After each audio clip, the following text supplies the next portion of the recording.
જય હિન્દ, જય ભારત. સ્વાગત છે તમારું ગુજરાત સરકારી હબ ચેનલ પર.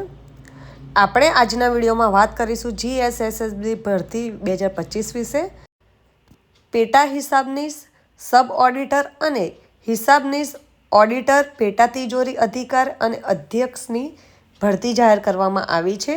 આ અંગેની લાયકાત, અરજી ફોર્મ કેવી રીતે ભરવું, કેટલી ફીસ છે, તમામ માહિતી આપણે આજના આ વિડીયોમાં જાણીશું. અરજી ફોર્મ તમે ઘરે બેઠા તમારા મોબાઈલ થ્રુ ભરી શકો છો. તમામ ડિટેલ્સ આપણે જોઈશું. પરંતુ વિડીયોમાં આગળ વધીએ તે પહેલાં જો તમે અમારી ચેનલ પર નવા આવ્યા હોય ને તો અમારી ચેનલ ગુજરાત સરકારી હબને જરૂરથી સબસ્ક્રાઈબ કરી લેજો. ગુજરાત ગૌણ સેવા પસંદગી મંડળ દ્વારા જે નોટિફિકેશન જાહેર કરી છે તેમાં તમે જોઈ શકો છો કે વર્ગ 3ની ટોટલ 321 જગ્યા હિસાબની ઓડિટરની સાથે જ વર્ગ 3 પેટા તિજોરી અધ્યક્ષની ટોટલ 105 જગ્યા માટે અહીંયા ભરતી જાહેર કરવામાં આવી છે. જેની વેબસાઇટ ઉપર આપણે જો ઓફિશિયલ વેબસાઇટ છે ઓજસ તેની પર તમને દરેક માહિતી મળી રહેશે. વેબસાઇટ ઉપર 17/11/2025થી લઈને 30/11/2025 સુધીમાં તમે ઓનલાઈન ફોર્મ ભરી શકો છો. એટલે કે અરજી કરવાની છેલ્લી તારીખ છે 30/11/2025.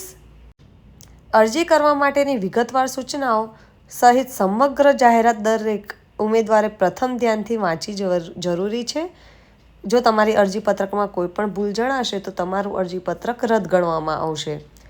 ભરતી પ્રક્રિયા સંબંધે તમામ સૂચનાઓ તમને ઓજસના વેબસાઇટ અથવા તો gssb.gujarat.government.in ઉપર તમને મળી રહેશે. ઓનલાઈન અરજી કરતી વખતે ઉમેદવારે પોતાની શૈક્ષણિક લાયકાત, વય, જાતિ અને અન્ય લાયકાતના બધા જ અસલ પ્રમાણપત્રો તમારા જે ઓરિજિનલ છે તે તમારે અપલોડ કરવાના રહેશે પીડીએફમાં. અને જો તમે SC, ST, SEBC અને EWS કે દિવ્યાંગજન હોવ અથવા તો માજી સૈનિક હોવ તો તમારે તેનું પણ જે સર્ટિફિકેટ છે તે તમારે રજૂ કરવાનું રહેશે. હવે આપણે અહીંયા વાત કરીએ પોસ્ટ કેટલી છે, કયા કાસ્ટમાં કેટલી પોસ્ટ છે. તમામ માહિતી તમે અહીંયા સ્ક્રીન પર જોઈ શકો છો કે ટોટલ 426 પોસ્ટ છે. પેટા હિસાબનીશ અને સબ ઓડિટર સાથે જ હિસાબનીશ ઓડિટર અને પેટા તિજોરી અધિકારી. અહીંયા તમે જોઈ શકો છો કે અનુસૂચિત જાતિ, બિન આર્થિક, અનામત અને માજી સૈનિક અને અપંગમાં કેટલી છે અહીંયા સીટ એ તમે સ્ક્રીન પર જોઈ શકો છો. ઓનલાઈન ફોર્મ ભરવાની લિંક સાથે જ પીડીએફની લિંક તમને હું પિન કરેલી કમેન્ટ બોક્સમાં આપી દઈશ. ત્યાંથી તમે જોઈ શકશો પીડીએફ અને ઓનલાઈન ફોર્મ ત્યાં લિંક ઉપર ક્લિક કરીને ભરી શકશો. હવે વાત કરીએ આપણે અહીંયા અંધત્વમાં તમારે BLVનું 70% ઉપર જે હોય 40થી 70% તેનું સર્ટિફિકેટ આપવાનું રહેશે. જો ઓછું સાંભળનાર હોય તો તેમને 40થી 70% વચ્ચેનું સર્ટિફિકેટ આપવાનું રહેશે. એટલે કે તમારે જો કોઈ ખોડખાપણ હોય તો તેનું કેટલા ટકા તમારે અહીંયા આપવાનું રહેશે અને કોનું સર્ટિફિકેટ આપવાનું રહેશે તે તમને અહીંયા સ્ક્રીન પર આપેલું છે. વય મર્યાદાની વાત કરીએ તો 30/11/2025ના રોજ ઉમેદવારની ઉંમર 20 વર્ષથી ઓછી ન હોવી જોઈએ. સાથે જ 35 વર્ષથી વધુ ન હોવી જોઈએ. એટલે કે જે ઉમેદવારના 20 વર્ષ થઈ ગયા છે તેઓ અપ્લાય કરી શકે છે. સાથે જ કેટેગરી વાઇઝ જે ગવર્મેન્ટના રૂલ્સ છે તે અહીંયા છૂટછાટ આપવામાં આવી છે. સામાન્ય કેટેગરીમાં મહિલા ઉમેદવારને 5 વર્ષ, અનામત કેટેગરીમાં પુરુષ ઉમેદવારને 5 વર્ષ, અનામત કેટેગરીમાં મહિલા ઉમેદવારને 10 વર્ષ અને સામાન્ય કેટેગરીમાં દિવ્યાંગતા ધરાવતા પુરુષ ઉમેદવારને 10 વર્ષની છૂટછાટ આપવામાં આવી છે. સામાન્ય કેટેગરી દિવ્યાંગતા ધરાવતા મહિલા માટે 15 વર્ષ, અનામત કેટેગરીમાં દિવ્યાંગતા ધરાવતા પુરુષ માટે 15 વર્ષ, અનામત કેટેગરીમાં દિવ્યાંગતા ધરાવતી મહિલા ઉમેદવાર માટે 20 વર્ષની છૂટછાટ આપવામાં આવી છે. જ્યારે માજી સૈનિક ઉમેદવારને ઉપલી વય મર્યાદા તેઓએ બજાવેલ ફરજનો સમયગાળા ઉપરાંત 3 વર્ષની છૂટછાટ મળશે. પગારની વાત કરીએ તો તમારે 26,000થી લઈને 81,000 સુધીનો પગાર રહેશે પેટા હિસાબનીશમાં. સાથે જ ઓડિટરમાં તમારે 49,000થી લઈને 1,26,000 સુધીનું તમારે રહેશે. તમે જોઈ શકો છો સ્ક્રીન પર કે તમને પગાર ધોરણની અહીંયા ડિટેલ્સ આપેલી છે. હવે વાત કરીએ કે એપ્લિકેશન ફીસ શું છે તો પ્રાથમિક પરીક્ષા માટે 500 રૂપિયા છે. જેમાં અનામત વર્ગ માટે 400 રૂપિયા રહેશે. મુખ્ય પરીક્ષા માટે 600 રૂપિયા ફીસ છે જે અનામત વર્ગના ઉમેદવારો માટે 500 રહેશે. ફી તમારી રિફંડેબલ જે છે તે એક્ઝામ આપશો એટલે તમને જે ફીસ છે એ તમને પરત મળી રહેશે. એટલે કે જે ઉમેદવાર એક્ઝામ આપશે તેમને ફીસ પાછી મળશે, જે ઉમેદવાર પરીક્ષા આપવા નહીં જાય તેમને આ ફીસ પાછી મળશે નહીં. આ ભરતી માટે તમારે એક પ્રાથમિક પરીક્ષા સાથે જ મેઇન એક્ઝામ આ રીતે બે રીતના તમારે એક્ઝામ આપવાની રહેશે. જેમાં પ્રાથમિક પરીક્ષા છે તેમાં તમારે 2 કલાકનું પેપર રહેશે, માર્ક્સ 150 રહેશે, જેમાં તમારે જનરલ સ્ટડીઝનું પેપર આવશે, MCQ બેઝ હશે અને તમારે અહીંયા જે નેગેટિવ માર્ક્સ એક પ્રશ્નનો 1 માર્ક્સ રહેશે, નેગેટિવ માર્ક્સ છે તે તમારે 0.25 રહેશે. બીજી જે પરીક્ષા છે તેમાં તમારે 3 કલાકના 2 પેપર આપવાના રહેશે, બંને પેપર 100 માર્ક્સના રહેશે. હવે વાત કરીએ કે એપ્લિકેશન કેવી રીતે કરવી.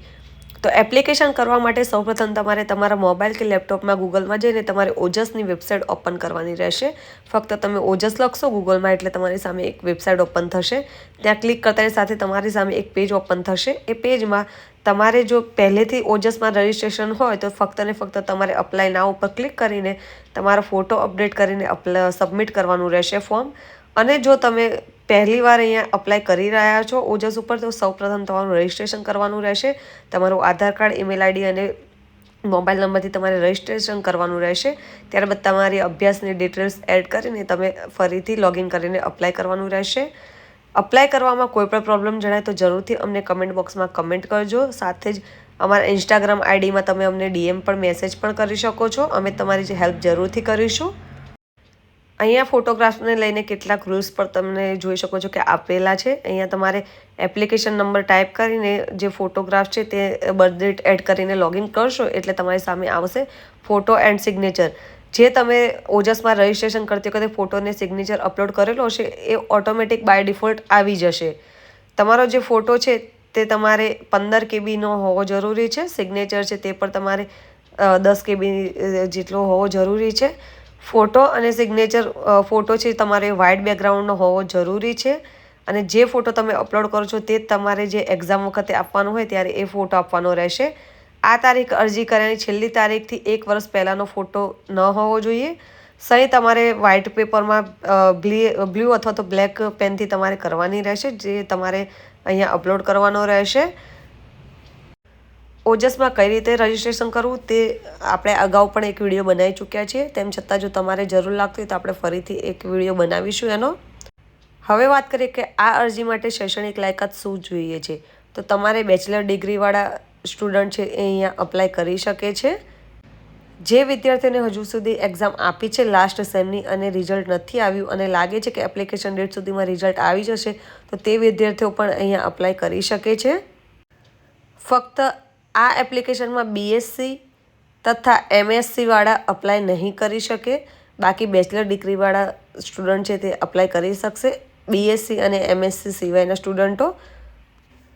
આ માહિતીને વધુને વધુ વિદ્યાર્થીઓ સુધી જરૂરથી શેર કરજો. વિડીયોને વધુને વધુ શેર કરજો જેથી દરેક વિદ્યાર્થી આ પરીક્ષાનો લાભ મેળવી શકે. સાથે જ માહિતી પસંદ આવે તો વિડીયોને જરૂરથી લાઇક કરજો. અમારી ચેનલ ગુજરાત સરકાર એવો ઉપર નવા આવ્યા હોય તો ચેનલને જરૂરથી સબસ્ક્રાઈબ કરી લેજો જેથી આવી અવનવી માહિતી અમે તમારા સુધી પહોંચાડી શકીએ.